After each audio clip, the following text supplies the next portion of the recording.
सभी का आज के इस वीडियो में, जिसमें हम हल कर रहे हैं जीव विज्ञान के प्रीवियस ईयर क्वेश्चंस पेपर। और ये पेपर नंबर 7 है। इससे पहले जो है 7 पेपर जो है वो आपको सॉल्व कराए जा चुके हैं। तो इसी क्रम में हम ये 7वां पेपर सेट हल करेंगे। आपने यदि वो 6 पेपर सॉल्व नहीं देखे हैं तो आप चैनल की प्लेलिस्ट में जाकर वो सभी वीडियो देख सकते हैं। आपसे रिक्वेस्ट करूंगा कि यदि आप चैनल पर पहली बार आए हैं तो चैनल को सब्सक्राइब अवश्य कर दें और इस वीडियो को अपने अन्य मित्रों के साथ शेयर अवश्य करें। आइए सॉल्व करते हैं 2024 का ये 7वां सेट। तो इसमें सबसे पहला क्वेश्चन जो है, सही विकल्प चुनकर अपनी उत्तर पुस्तिका में लिखिए। देखिए, सही विकल्प चुनिए तो आपको का में चुनना है। भ्रूण पोष की कोशिकाएं होती हैं तो कैसी होती हैं? तो ये होती हैं त्रिगुणित। यहाँ पर राइट आंसर हो जाएगा ट्रिप्लॉइड। तो ये त्रिगुणित होती हैं। यहाँ देखिए, मधु के नर ड्रोन यानी पुरुष मधुप में क्रोमोसोम्स की संख्या कितनी होती है? तो ये होती है 16। यहाँ पर राइट आंसर 16 हो जाएगा, क्योंकि टोटल मधुमक्खी के जो संख्या होती है वो 32 होती है और मधु में जो मधु के ड्रोन होते हैं यानी मेल जो होते हैं उनमें 16 रह जाती है। नेक्स्ट आंसर है आगे, विषाणु का आनुवांशिक पदार्थ होता है। देखिए, विषाणु या तो डीएनए के बने होंगे या फिर आरएनए के। तो इसका राइट आंसर हो जाएगा डीएनए अथवा आरएनए, इनमें से कोई एक। नेक्स्ट, जन्मजात उपापचयी त्रुटि है। तो जन्मजात उपापचयी त्रुटि होती है फिनाइल कीटोन्यूरिया। ये राइट आंसर इसका हो जाएगा फिनाइल कीटोन्यूरिया। नेक्स्ट, ये इसके इंग्लिश वर्जन है, आप चाहें तो इसको देख सकते हैं। मैं हल करूंगा क्वेश्चन नंबर 2 का। फाइलेरिया रोग के रोग कारक जंतु का नाम लिखिए, इंपॉर्टेंट है। देखिए, फाइलेरिया रोग जो होता है उसके रोग कारक जंतु का नाम होता है बुचेरिया ब्रैंकोफ्टाई।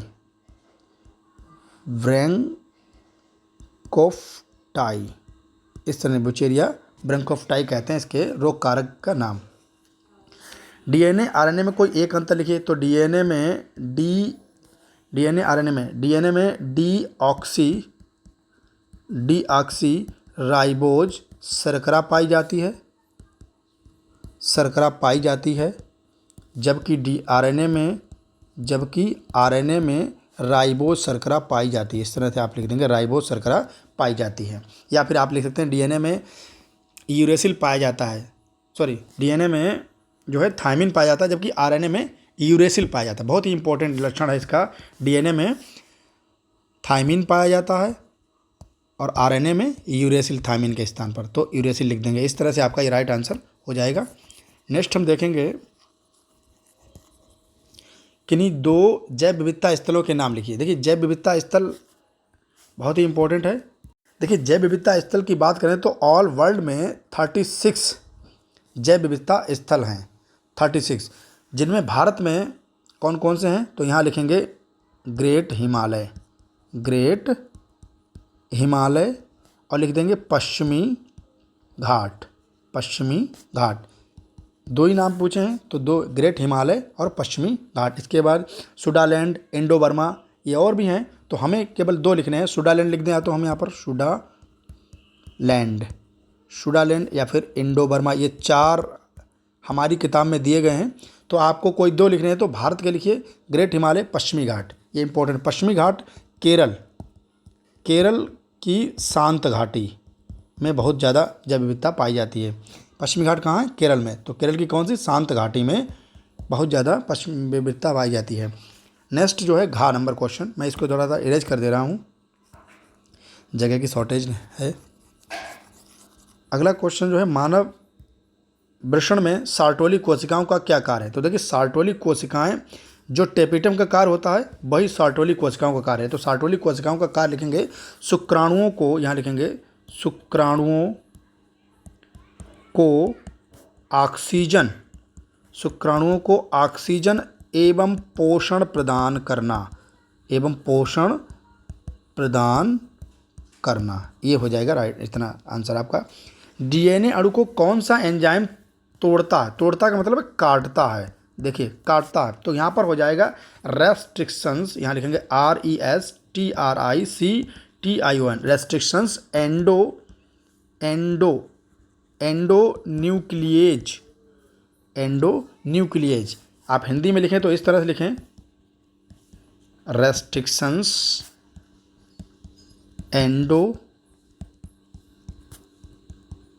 रेस्ट्रिक्शंस एंडोन्यूक्लियेज। इसे एक और बात, इसे आणविक कैंची भी कहते हैं। इसे आणविक कैंची कहते हैं। कैंची का काम होता है काटना, कैंची भी कहते हैं, या फिर मॉलिक्यूलर सीजर भी बोलते हैं। तो ये आपके 2 नंबर के सभी जो है कंप्लीट हो गए। आशा करता हूँ कि आपका जो बोर्ड का एग्ज़ाम आने वाला है, जो कि 3 मार्च को है, वो कम्प्लीटली डन जाएगा। 100 नंबर का आप पेपर सॉल्व करके आएंगे। तो आइए हम इसी क्रम में आगे बढ़ते हैं 3 नंबर के विकल्प पर। डीएनए में पाए जाने वाले 4 न्यूक्लियोटाइड के नाम लिखिए। देखिए, डीएनए में प्यूरीन होता है। क्या होता है? प्यूरीन। और दूसरा होता है प्रीमिडीन। दूसरा कौन होता है? प्रीमिडीन। 2 न्यूक्लियोटाइड इसमें पाए जाते हैं, 2 न्यूक्लियोटाइड इसमें पाए जाते हैं। तो इसमें क्या पाया जाता है? Adenine, adenine, adenine. और दूसरा जो पाया जाता है वो ग्वानिन होता है। यहाँ लिखेंगे ग्वानिन, ग्वानिन, ए इसे शॉर्ट में कहते हैं जी।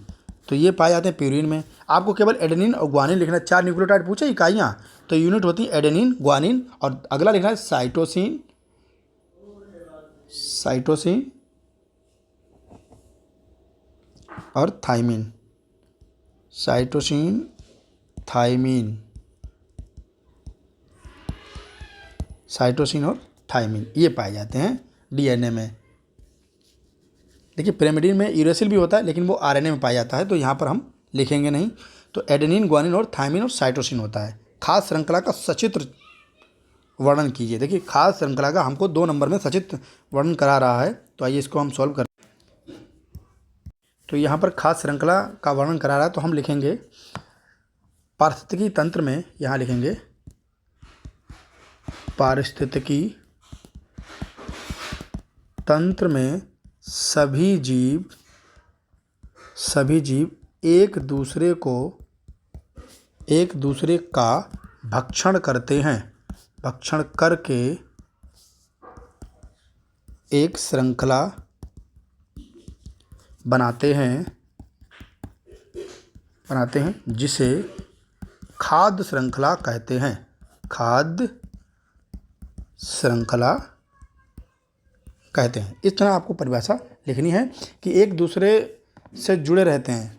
किस लिए जुड़े रहते हैं? भक्षण के लिए, खाने के लिए जुड़े रहते हैं। और वही क्या कहलाती है? बनाना है तो चित्र क्या बनाना है? सबसे पहले हम लिखेंगे पादप। पादप स्वपोषी होते हैं। क्या होते हैं? स्वपोषी। इनको कौन खाएगा? तो इनको कीट खा सकते हैं। कौन खा सकता है? कीट। और कीटों को कौन खाएगा? तो कीटों को खाएगा, कौन खा लेगा कीटों को? कीटों को खाएगा चूहा। चूहा लिख दें यहाँ पर, चूहा, या फिर हम लोग यहाँ पर चिड़िया ले सकते हैं, चिड़िया। चिड़िया खा लेगी। चिड़िया को कौन खा लेगा? सर्प खा लेगा। कौन खा लेगा? सर्प। या फिर चूहे को कौन खाएगा? सर्प। तो और सर्प को कौन खाएगा? मांसाहारी, प्रबल तृतीयक मांसाहारी। इन्हें लिख देंगे यहाँ पर हम चील, चील या फिर मोर, चील या फिर मोर। तो इस तरह से हमने देखा कि ये कौन है? ये स्वपोषी हैं। ये क्या है? स्वपोषी। ये कौन है? शाकाहारी। ये कौन है? शाकाहारी। और ये कौन है? प्रथम मांसाहारी। प्रथम मांसाहारी, प्रथम मांसाहारी। ये द्वितीय मांसाहारी हैं और ये तृतीय मांसाहारी होते हैं। ये अपनी मृत्यु स्वयं मरते हैं, इनको अपघटक खत्म करते हैं। इन्हें कौन खत्म करता है? अपघटक। तो इस तरह से श्रृंखला बन गई। इसे क्या कहते हैं? खाद्य श्रृंखला कहते हैं, जिसमें उत्पादक, प्राथमिक उपभोक्ता, द्वितीय उपभोक्ता, तृतीय उपभोक्ता और फिर सर्वोच्च उपभोक्ता होते हैं। इस प्रकार से एक श्रृंखला का निर्माण करते हैं, जिसे खाद्य श्रृंखला कहा जाता है। आइए आगे बात करते हैं। आणविक जीव विज्ञान के मूल सिद्धांत से आप क्या समझते हैं? तो हमको लिखना है आणविक जीव विज्ञान के मूलभूत सिद्धांत से आप क्या समझते हैं। देखिए, इसे लिखते हैं हम लोग। तो फ्रांसिस क्रिक ने, यहाँ लिखेंगे फ्रांसिस क्रिक ने आणविक जीव विज्ञान का केंद्रीय सिद्धांत प्रस्तुत किया। किसने किया? तो फ्रांसिस क्रिक ने प्रस्तुत किया। इसके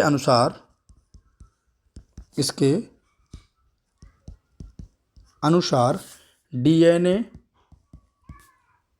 से आनुवांशिक सूचनाओं का प्रवाह आनुवांशिक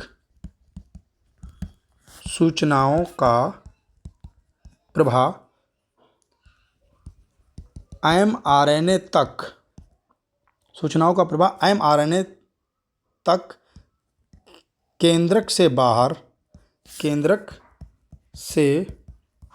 बाहर कोशिका द्रव्य यानी साइटोप्लाज्म में कोशिका द्रव्य की तरफ होता है। देखिए समझिए, आणविक जीव विज्ञान का केंद्रीय सिद्धांत जो है फ्रांसिस क्रिक ने प्रस्तुत किया। इनके अनुसार डीएनए से आनुवांशिक सूचनाओं का प्रवाह एमआरएनए से केंद्रक से बाहर की ओर होता है। तत्पश्चात एमआरएनए में न्यूक्लियोटाइड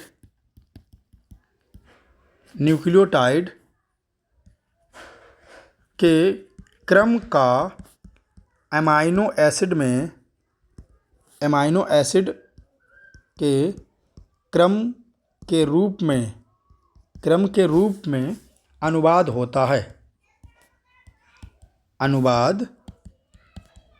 होता है। इसे ही केंद्रीय सिद्धांत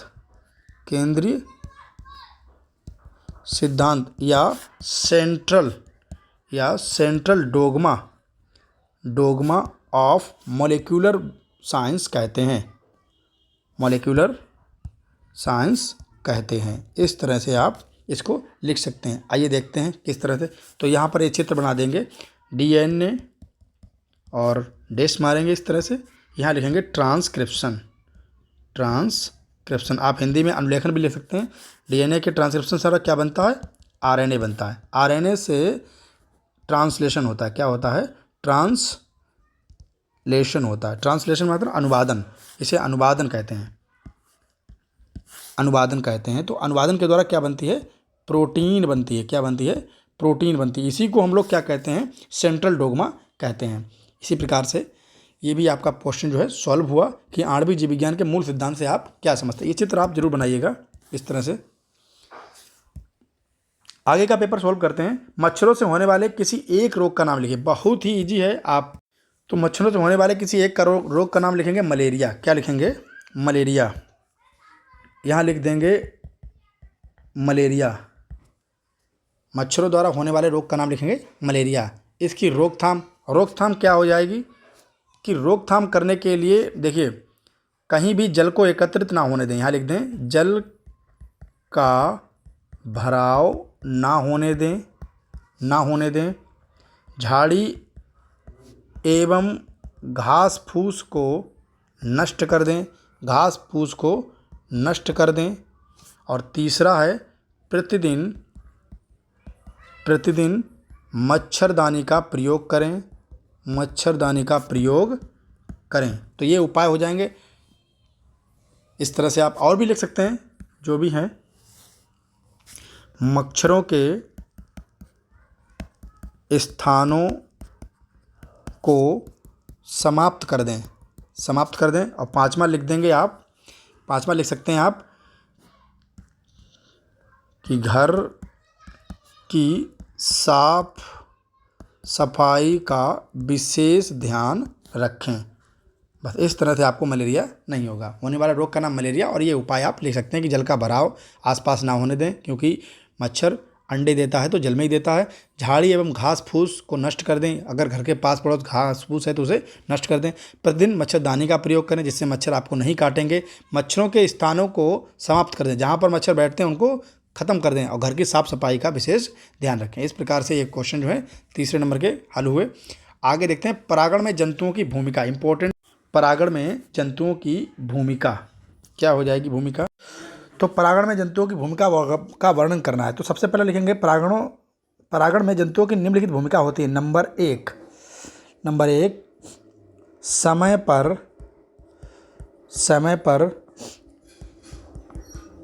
परागण संपन्न होता है। सबसे पहले तो अगर ये जैविक जंतु ना हो तो परागण होने से रह जाएगा। नंबर दो, पर परागण के लिए दूसरे पुष्पों पर निर्भर रहना नहीं पड़ता। हो जाएगा। नंबर 3 लिखेंगे, पर परागित पुष्पों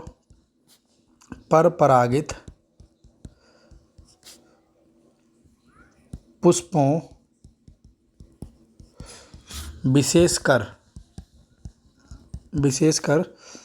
वायु परागित पुष्पों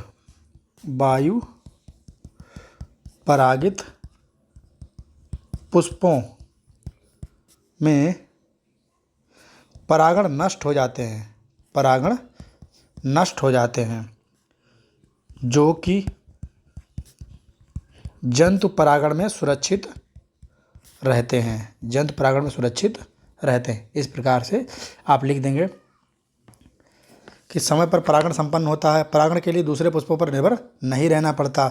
पर परागित पुष्पों में विशेषकर वायु परागित पुष्पों में परागण नष्ट हो जाते हैं जो कि जंतु के द्वारा नष्ट नहीं होते हैं। ठीक है, तो इस तरह से आप ये लिख देंगे। लिखना चाहते एक और लिख सकते हैं, जंतु द्वारा परागित पौधों के पौधे बड़े एवं स्वस्थ होते हैं। तो इस तरह से आप इनके महत्व को लिख सकते हैं। आइए हम इसको इरेज कर दे रहे हैं। आशा करता हूँ कि आपने ये लिख लिया होगा।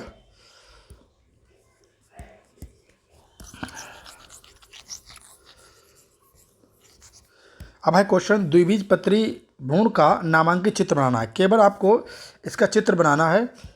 तो आइए हम चित्र बनाते हैं। तो जैसा कि आप देख पा रहे होंगे, यह है द्विबीजपत्री भ्रूण का नामांकित चित्र। ये आपको बनाना है, केवल इसका नामांकित चित्र आपको बनाना है। तो आप देख पा रहे होंगे इस तरह की स्ट्रक्चर जो है वो आपको दिखाई गई हैं। यहाँ पर आपको डबल इस तरह से बनाना है और इसका विकास यहाँ से इसका करना है। ओके, इसे कहते हैं हम प्रांकुर। इसे क्या कहते हैं? प्रांकुर। ये जो 2 पार्ट हैं इसे कहते हैं बीजपत्र। ये ओपन होकर इस तरह से ऊपर निकलता है, इस तरह से, और यहाँ से अंकुरण शुरू होता है। तो ये बीजपत्र हैं दोनों, ये जो दिख रहे हैं आपको। आगे बीजपत्राधार, ये नीचे जो है बीजपत्राधार है, ये मूलांकुर है जो कि जड़ बनाएगा, और ये मूल गोप है। आप ऐसा ना बनाकर आप इस तरह से भी बना सकते हैं। स्कूटेलम है, ये प्रांकुर चोल है, प्रोडसीस है, और फिर अगर मिलांकुर, मूलगोप और प्रांकुर चोल। इस तरह से आपको ये चित्र है बनाना। मैं इसको थोड़ा साफ कर दूं, आप देख पाएँ स्पष्ट रूप से। तो इस तरह से ये आपको भ्रूण का नामांकित चित्र है बनाना है। नेक्स्ट, अपूर्ण प्रभाविता किसे कहते हैं, इसको हम देखेंगे। अपूर्ण प्रभाविता, आइए इसको हल करते हैं। उदाहरण सहित लिखिए। तो आइए हम लिखते हैं अपूर्ण प्रभाविता। देखिए, इसको हम लिखना शुरू करेंगे यहाँ से। इसकी खोज कार्ल कोरेंस ने की थी।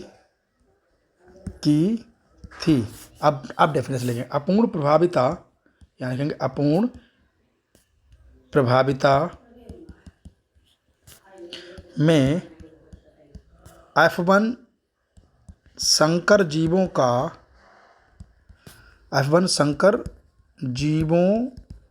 का लक्षण प्रारूप, देखिए इधर लक्षण प्रारूप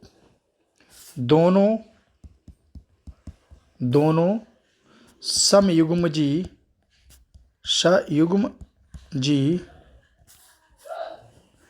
जनकों से नहीं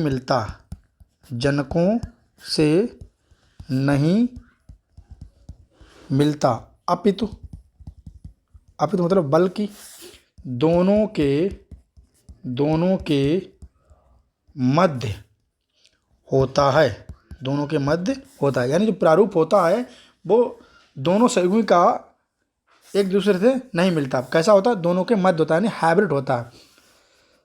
अतः अतः युगम विकल्पी युगम विकल्पी अतः युगम विकल्पी जोड़े अतः युगम विकल्पी जोड़े के दोनों जीन्स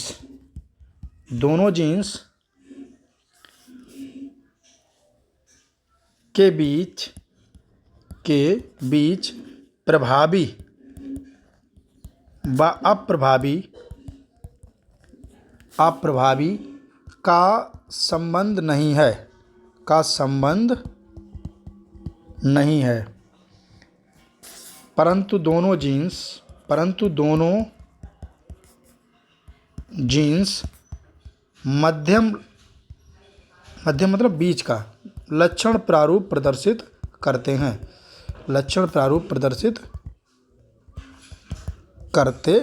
हैं एग्जाम्पल्स में लिख देंगे। उदाहरण पूछा है तो उदाहरण में लिख देंगे मिराबिलिस जलापा।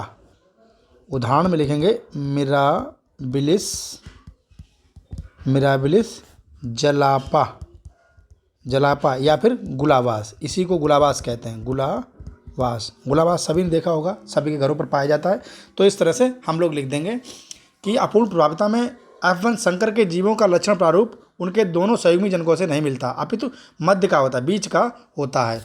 देखिए ये होते हैं जनक स्मॉल टी, और इनका फर्स्ट टर्म क्रॉस कराया जाए तो एक कैपिटल टी और एक स्मॉल टी आएगा, तो ये मध्य का होता है, दोनों का मध्य का। अतः युग्म विकल्पी जोड़े दोनों के जीन्स के प्रभावी अप्रभावी के बीच संबंध नहीं, परंतु दोनों के बीच का मध्यम लक्ष्य प्रदर्शित करते हैं। मिराबिलिस जलापा इसका एग्जाम्पल हो जाएगा।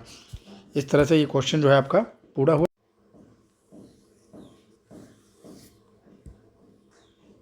तो सबसे पहले हम जान लेते हैं जैव उर्वरक क्या होते हैं। तो जैव उर्वरक क्या होते हैं देखेंगे। बेजीवधारी, यहाँ लिखेंगे बेजीवधारी जो अपनी जैव क्रियाओं से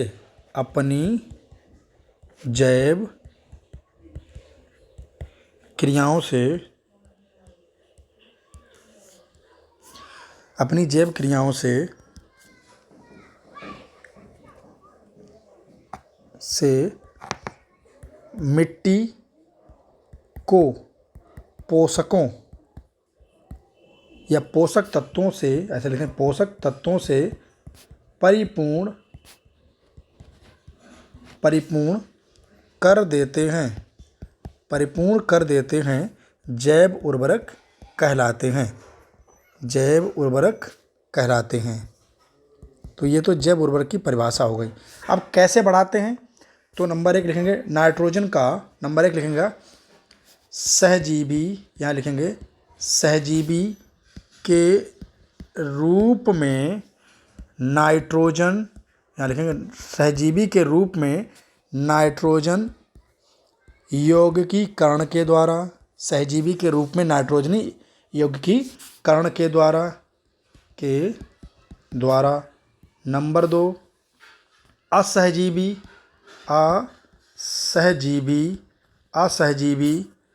या स्वतंत्र जीवी नाइट्रोजन यौगिकीकरण के द्वारा। इस तरह से आप इनको लिख सकते हैं। आगे और लिख लेंगे तो लिख देंगे नंबर 3 में पादपों की जड़ों में प्रवेश करके ग्रंथिकाएं बना देते हैं, ग्रंथिकाएं बनाकर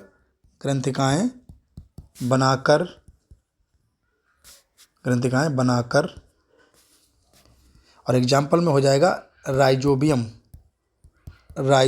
जो कि दलहनी पादप के जड़ों में पाया जाता है। अगला लिख देंगे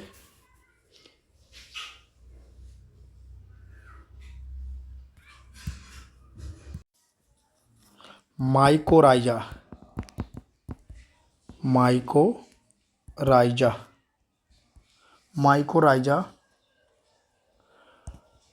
फसली क्षेत्र की फसली क्षेत्र की उत्पादकता में 30 से 40% की बढ़ोतरी करने में सहायक है। बढ़ोतरी करने में सहायक है। लिख देंगे नंबर 4 पर। ये है फास्फोरस व अन्य पोषक तत्वों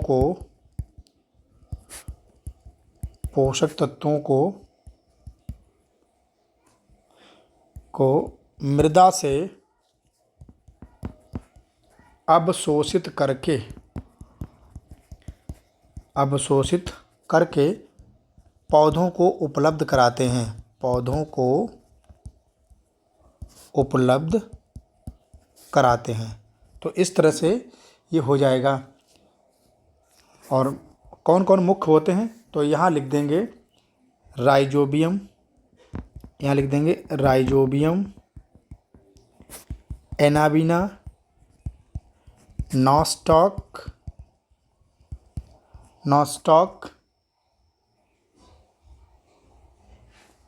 आदि जो हैं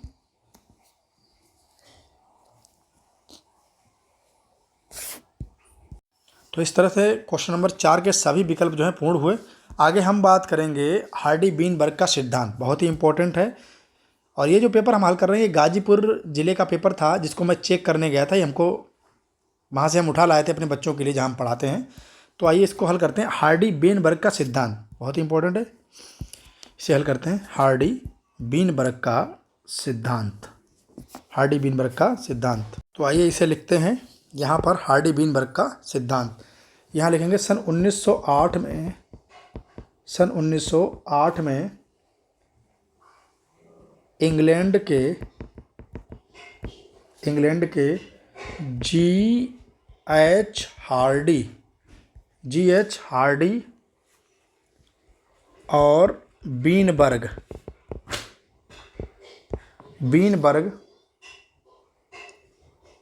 ने मेंडेलियन जीन्स व जीन रूपों की आपेक्षिक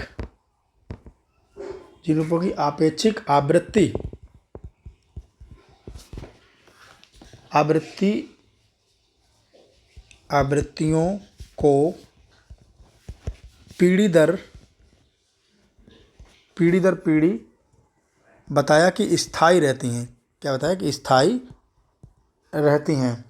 इनमें कोई प्रकार का आनुवंशिक परिवर्तन नहीं होता, जीन पूल स्थायी रहता है, लैंगिक जनन होता है और प्राकृतिक वर्ण नहीं पाया जाता, ये बताया। इसे क्या कहते हैं, इसे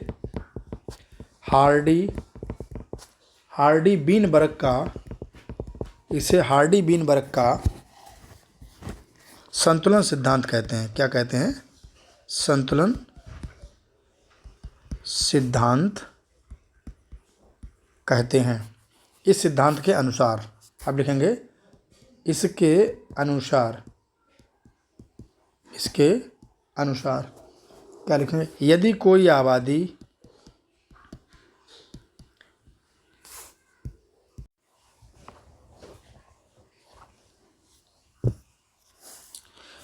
तो 1908 में इंग्लैंड के GHRD और बीनबर्ग ने मेंडेलियन जीन्स व जीन प्रारूपों की अपेक्षिक आवृत्तियों को समझाया और बताया कि पीढ़ी दर पीढ़ी स्थायी रहती हैं जब तक कि उनमें किसी प्रकार का आनुवंशिक परिवर्तन ना हो, जीन पूल स्थायी रहता है, लैंगिक जनन हो और प्राकृतिक वर्ण नहीं पाया जाता हो, तो क्या कहते हैं, वो स्थायी रहती हैं। इसे हार्डी बीनबर्ग का संतुलन का सिद्धांत भी कहते हैं। इसके अनुसार क्या बताएगा? यदि कोई एक बड़ी जीव आबादी का जीन प्रारूप जब तक अपरिवर्तित रहता है, जब तक विकास को प्रेरित करने वाले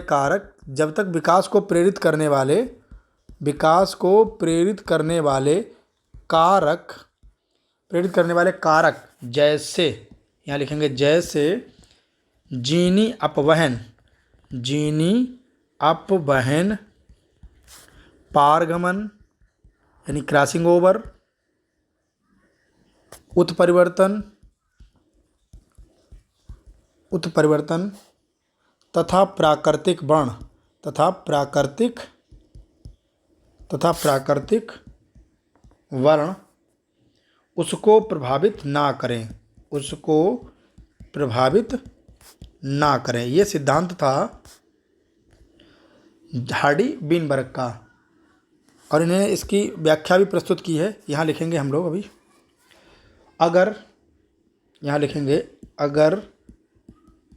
किसी आबादी का जीन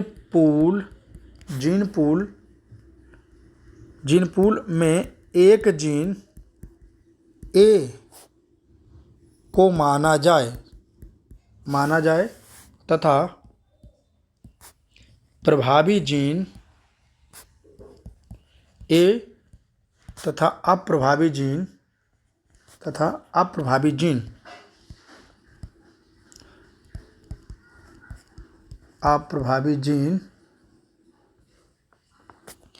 स्मॉल ए को माना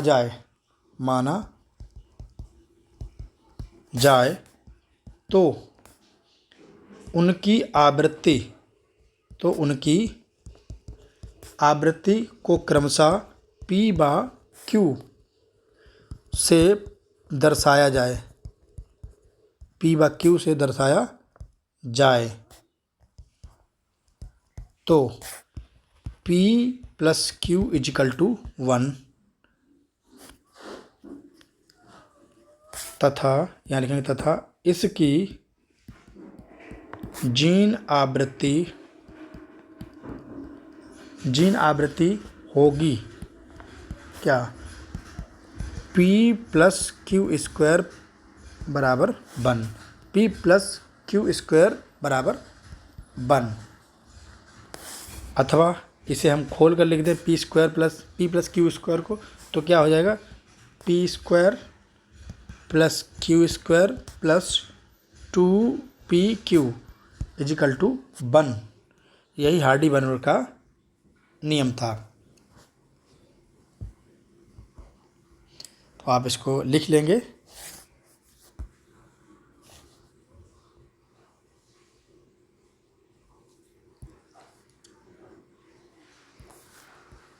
आगे हल करते हैं 5 नंबर का नंबर क्वेश्चन। विपुंसन किसे कहते हैं? विपुंसन, देखिए ये प्राकृतिक संकरण की है। तो यहाँ पर हम लिखेंगे विपुंसन, यहाँ लिखेंगे कृत्रिम, यहाँ लिखेंगे यह एक कृत्रिम संकरण की विधि है। कृत्रिम संकरण की विधि है जिसके द्वारा अच्छी नस्ल की फसलें प्राप्त होती हैं या बीज तैयार किए जाते हैं, प्राप्त होती हैं। देखिए क्या होता है विपुंसन, या इसी को कहते हैं हम वंध्याकरण। ऐसे लिख सकते हैं आप, वंध्याकरण में पौधों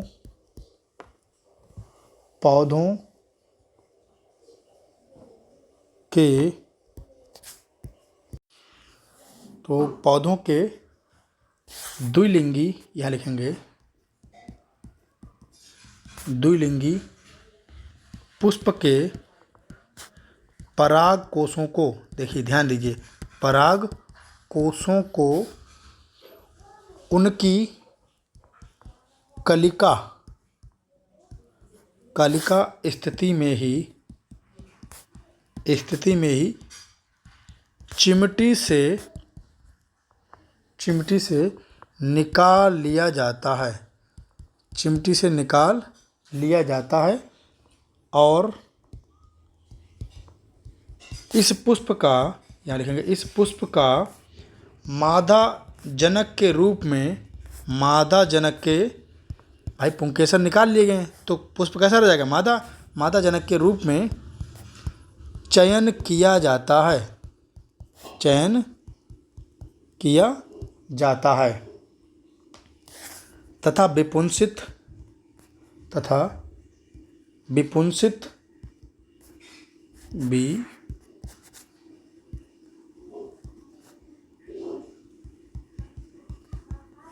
विपुषित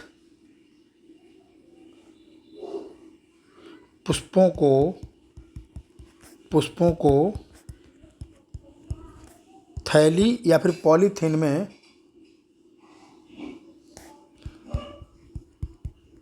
सुरक्षित कर लिया जाता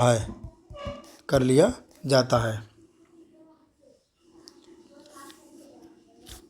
तो इस तरह से आप इसको लिख सकते हैं कि विपुंसन क्या है।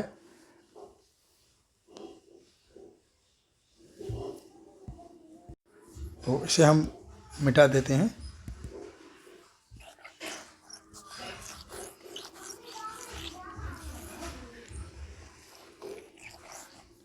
अब स्त्री के अंडाशय का आरेखी काट आपको बनाना है, तो मैं आपको चित्र दिखा देता हूँ, आप बना लीजिएगा।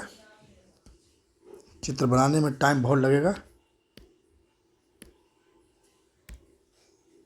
ये है स्त्री के अंडाशय की अनुप्रस्थ काट। आप इसको देख सकते हैं और आप इसको बना भी सकते हैं। सॉरी, अभी ये संलग्नता वाला रह गया, इसको हम बाद में हल करते हैं। इसे गा वाले क्वेश्चन को हम बाद में करते हैं। इससे पहले आप घा वाला स्त्री के अंडाशय का आरेखी नामांकित चित्र बनाइए। तो देखिए, स्त्री के अंडाशय जो आप स्क्रीन पर देख पा रहे हैं, ये है। इसमें इस तरह से आपको संरचना बनानी है, इस तरह से, और यहाँ से एक और डबल लाइन खींचनी है, और ये इस तरह से बना देना है। यहाँ पर जो ये बेजल्स दिख रही हैं, ये ब्लड वेसल्स हैं, ये ब्लड वेसल्स हैं। और यहाँ पर ये पॉइंट दिख रहे हैं, इन्हें हम कहते हैं प्राइमोडियल फॉलिकल्स, और ये प्राइमरी ओवम है। ये क्या, ये प्राइमरी ओवम है, यहाँ पर प्राइमरी फॉलिकल है ये। और इधर इन्हें कहते हैं, इन तीनों को डेवलपिंग फॉलिकल्स, और ये सेकेंडरी ओवम है। और ये ग्राफिकन पुटिका है जो इसके अराउंड बनी हुई है, ये इस तरह से ये ग्राफिकन पुटिका है। और ये रिचर्ज फॉलिकल है जो कि लिबरेटेड ओवम में लिखा है। और ये ट्यूनिका एल्बुगिनिया है। और ये डेवलपिंग कॉर्पस ल्यूटियम, ये जो है ये डेवलपिंग कॉर्पस ल्यूटियम है। और ये जर्मिनल एपिथेलियम है। इसके बाद कॉर्पस ल्यूटियम यहाँ पर बनाया गया है, और कॉर्पस एल्बिकेंस ये इस तरह से यहाँ पर ये विकसित हो रहा है, इसे बताया गया। तो इस तरह से आप बना लीजिएगा इसको। स्त्री के अंडाशय की अनुप्रस्थ काट आपके मॉडल या फिर किताब में मिल जाएगा। थोड़ा सा साफ कर दूँ, आपको दिखाई दे जाए। देखिए, इस तरह से आपको ये बनाना है, स्त्री के अंडाशय की अनुप्रस्थ काट। आशा करता हूँ आप वीडियो पॉज करके बना लेंगे। आगे संलग्नता किसे कहते हैं? संलग्नता को हम लिंकेज भी कहते हैं। संलग्नता को हम कहते हैं लिंकेज, ये लिखा है लिंकेज। लिंकेज किसे कहते हैं, तो इसे हम देखते हैं गा नंबर क्वेश्चन को। तो आप हेडिंग डालेंगे आप लिंकेज या फिर संलग्नता। देखिए, संलग्नता को यहाँ पर लिखेंगे, संलग्नता को या लिंकेज शब्द का सर्वप्रथम प्रयोग, यहाँ लिखेंगे लिंकेज शब्द का या संलग्नता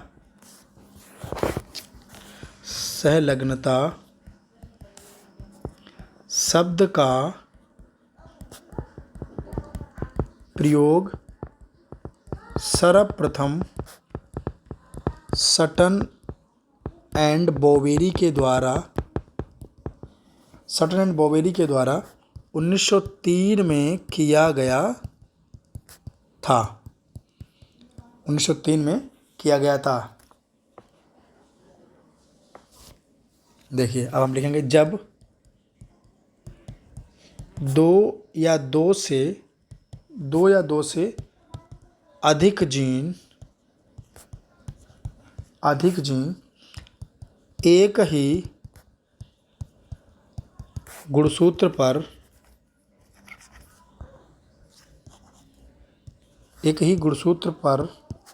पास स्थित होते हैं, इस तरह से पास स्थित होते हैं, तो वह अर्धसूत्री अर्धसूत्री विभाजन के बाद भी एक दूसरे से पृथक नहीं होते अर्थात संलग्न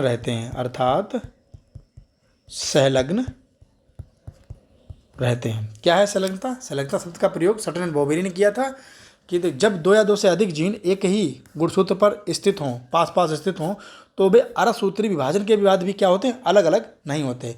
इसी गुण को हम क्या कहते हैं? संलग्न कहते हैं। यानी वो आपस में संलग्न रहते हैं, संलग्न बने रहते हैं।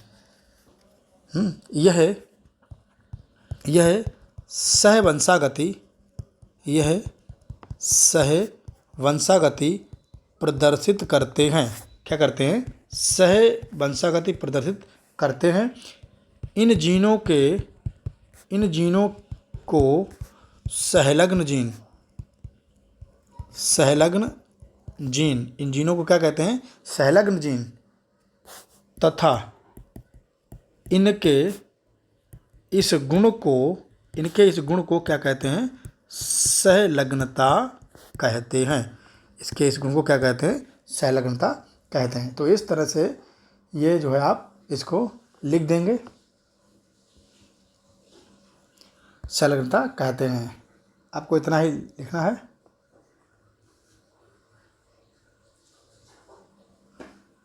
यहाँ लिख देंगे नोट करके, संलग्न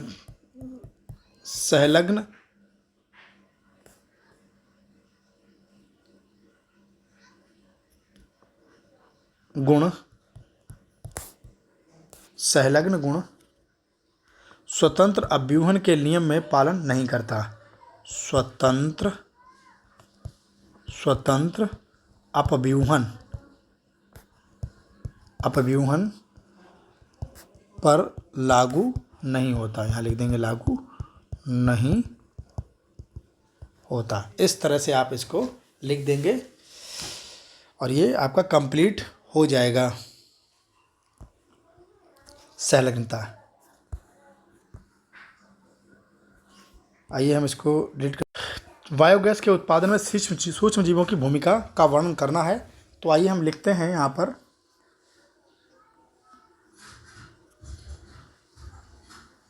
देखिए मीथेनो, यहाँ लिखेंगे बायोगैस मुख्यतः जैव भार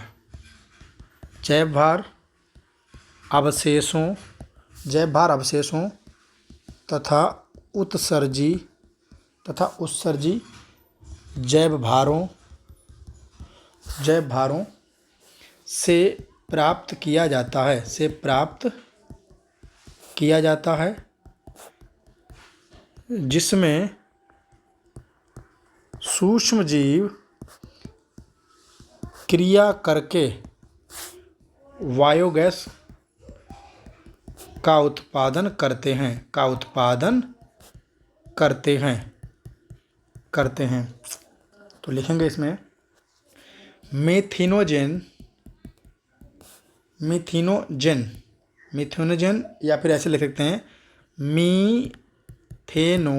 मीथेनोबैक्टीरियम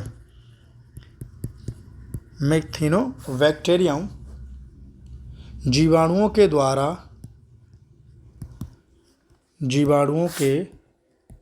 द्वारा अनाक्षी विघटन, देखिए ध्यान दीजिएगा, अनाक्षी विघटन यानी ऑक्सीजन की कोई आवश्यकता नहीं होती। अनाक्षी विघटन से बायोगैस प्राप्त किया जाता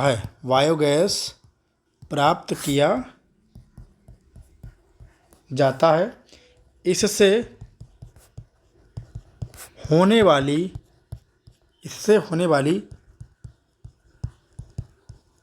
जैव गैस में मीथेन गैस प्रचुर मात्रा में होती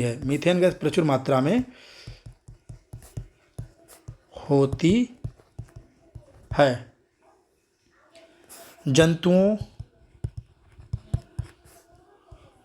के अवशेषों, अवशिष्ट लिखेंगे, अवशिष्ट व जैव भारों से, जैव भारों में सेलुलोज की मात्रा होती है, सेलुलोज की मात्रा होती है,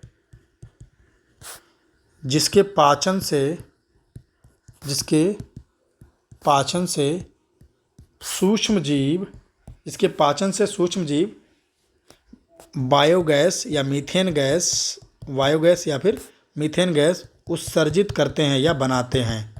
एक रिएक्शन होती है, यहाँ पर हम दिखाई दे रहे हैं, C6H12O6 गिब्स, यहाँ लिखेंगे मीथेनोजन, मीथेनोजन या फिर लिख देंगे मीथेनोबैक्टीरियम। क्या बनाते हैं? तो यहाँ बनाएंगे 3CH4 प्लस 3CO2, 3CH4 और 3CO2। तो ये जो है प्राप्त हो गई ऊर्जा। तो अनाक्सी विघटन के द्वारा जो है ये क्या बनाते हैं? बायोगैस का निर्माण करते हैं। और ये कई तरह के बैक्टीरिया होते हैं, जैसे जल अपघटनी तथा किण्वन बैक्टीरिया होते हैं। जल अपघटनी तथा किण्वन वाले बैक्टीरिया, ये बायोगैस आपका कंप्लीट हुआ। ये रिएक्शन आप जरूर दिखाएं इसको। आगे हम इसको इरेज कर रहे हैं।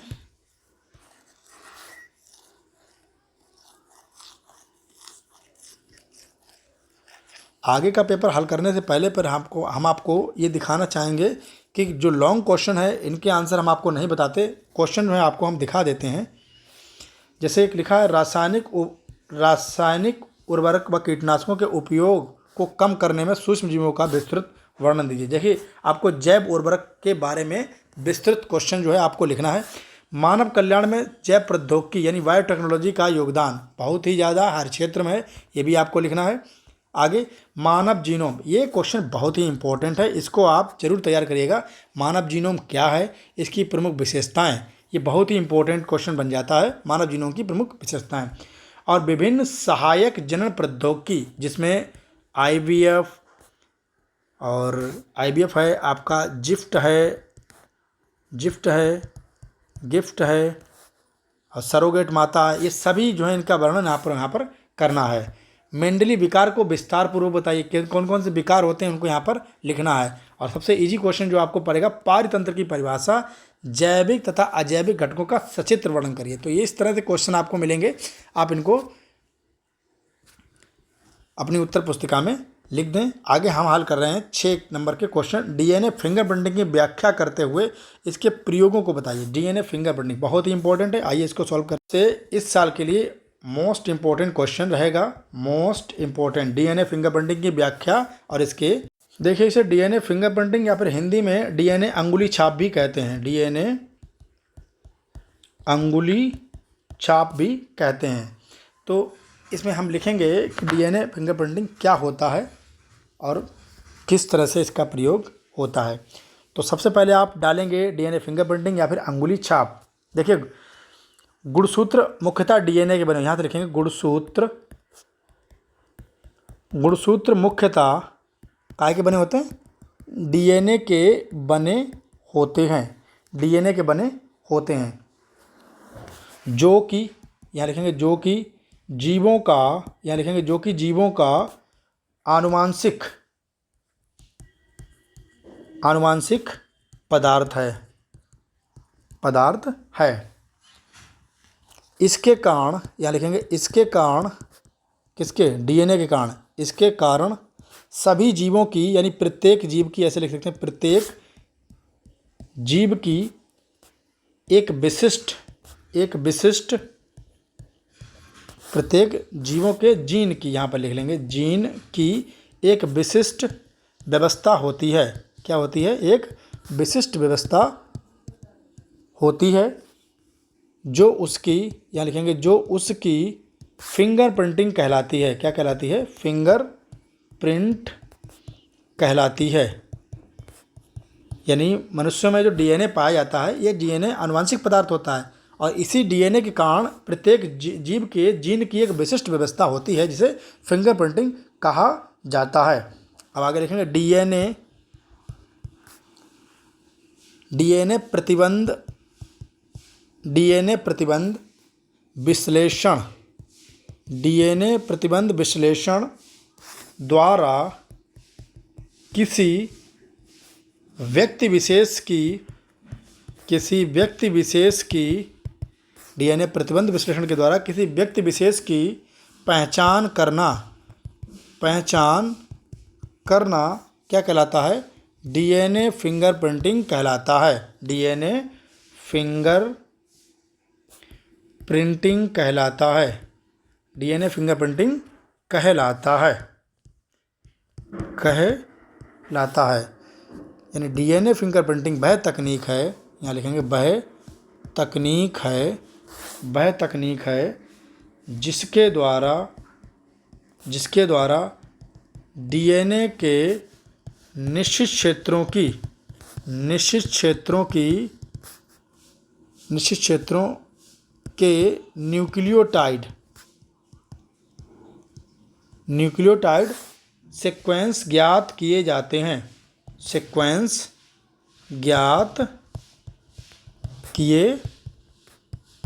हैं। तो इस तरह से आप इसको लिख देंगे।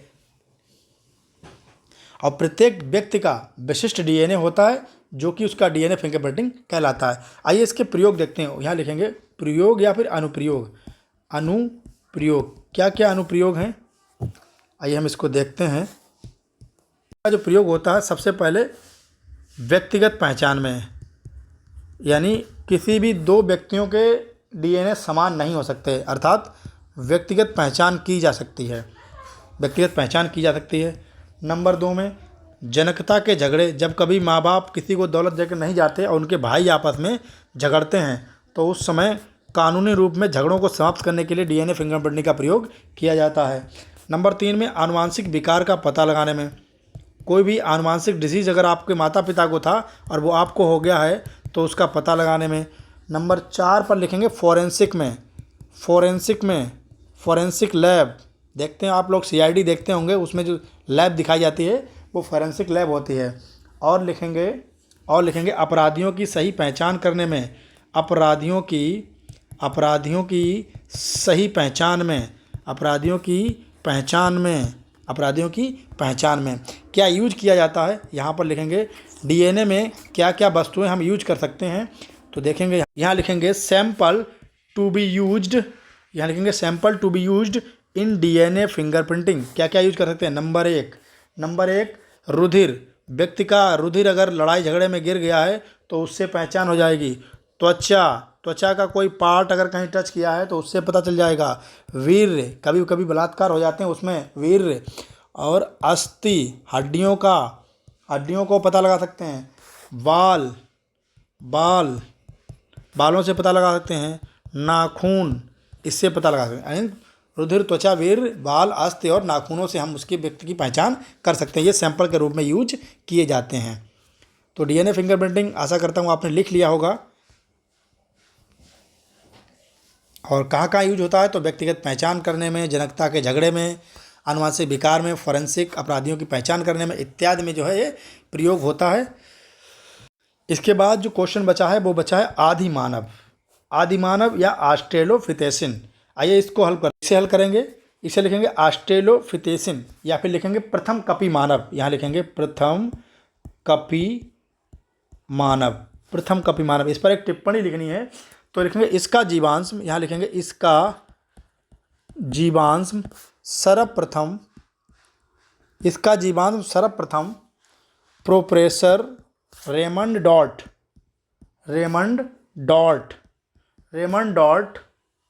ने दक्षिणी अफ्रीका के ट्वांग नदी के तट से प्राप्त किया था। इतनी तो बेसिक बात हो गई कि इसका जो जीवांश था वो रेमंड डॉट ने दक्षिणी अफ्रीका के ट्वांग नदी के वैली से प्राप्त किया था। और क्या प्राप्त किया था तो एक बच्चे 5 से 6 वर्ष के बच्चे की खोपड़ी क्या प्राप्त की थी, खोपड़ी प्राप्त की थी। इसीलिए इसे ट्वांग बेबी भी कहा गया। ट्वांग ने खोया था तो इसे ट्वांग बेबी भी कहा गया। ट्वांग बेबी इसलिए क्योंकि बच्चे की खोपड़ी को खोजा था, 5-6 वर्ष के बच्चे की खोपड़ी थी। आइए इसमें लिखते हैं इस मानव का कद, इसमें लिखेंगे इस मानव का कद 120 सेंटीमीटर तथा भार 40 किलोग्राम तथा दंत विन्यास कपियों से भिन्न था। दंत विन्यास कपियों से क्या था? भिन्न था, कपियों से भिन्न था। ये सर्वाहारी थे, ऐसे लिखेंगे, ये सर्वाहारी थे यानी सब चीज़ खा लेते थे। और इसका जो मस्तिष्क का वेट था, इसका मस्तिष्क जो था उसका आयतन, मस्तिष्क का आयतन लगभग 400 सीसी था, घन सेमी था, होता था, इस तरह से होता था। क्या काम था इनका? ये औजार बनाने वाले, यहाँ लिखेंगे ये औजार बनाने वाले प्रथम मानव थे, बनाने वाले प्रथम मानव थे जिन्होंने औजार बनाया। क्यों? क्योंकि इनके जीवाश्म के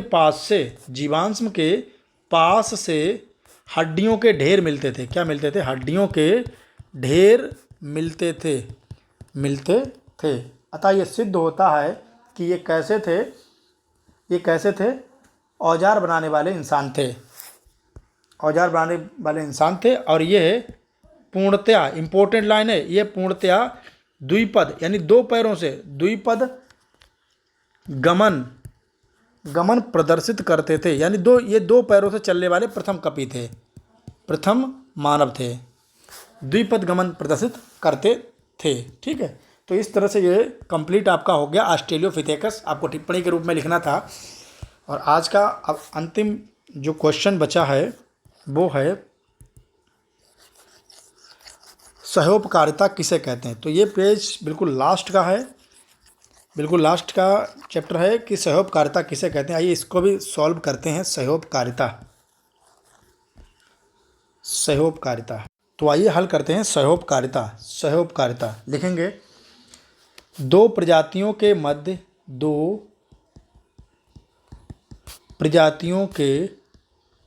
मध्य ऐसा स्थायी संबंध जिसमें दोनों जातियों को, सहोपकारिता पढ़ा रहे हैं, देखिए, ऐसा संबंध जिसमें दोनों जातियों को लाभ होता है। ऐसा संबंध जिसमें दोनों जीव जातियों को लाभ होता है, क्योंकि दोनों जातियां एक दूसरे के लिए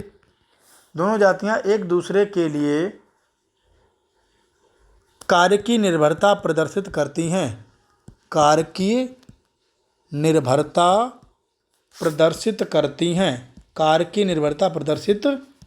हैं। यानी एक दूसरे के लिए कार्य करती हैं।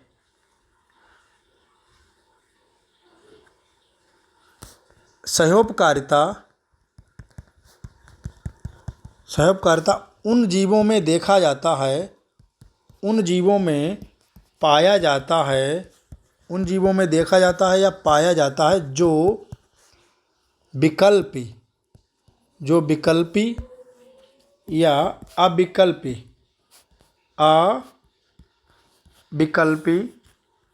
दोनों प्रकार के होते हैं। दोनों प्रकार का होता है। यानी सहोपकारिता जो है अविकल्पी और विकल्पी दोनों प्रकार की होती है। एग्जाम्पल्स में लिख लेंगे आप, शैवाल तथा कवक के मध्य पाया जाने वाला संबंध। शैवाल और कवक के मध्य पाया जाने वाला संबंध। इस तरह से आप इसको लिख देंगे सहोपकारिता। और इसमें और लिख सकते हैं एक बात यह एक, इसमें लिख देंगे यह एक, सहोपकारिता में लिखेंगे यह एक धनात्मक, यह एक धनात्मक अंतःक्रिया है, धनात्मक अंतःक्रिया है, धनात्मक अंतःक्रिया है। तो इस तरह से आज का ये वीडियो समाप्त हुआ। आपके लिए कुछ क्वेश्चंस जो है मैं लाया हूँ, आप इनका आंसर जो है कमेंट बॉक्स में ज़रूर दें। नंबर एक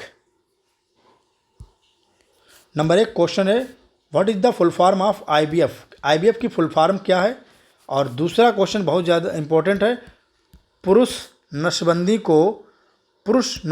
को क्या कहते हैं? पुरुष नसबंदी को क्या कहते हैं? बहुत ही इंपॉर्टेंट क्वेश्चन है।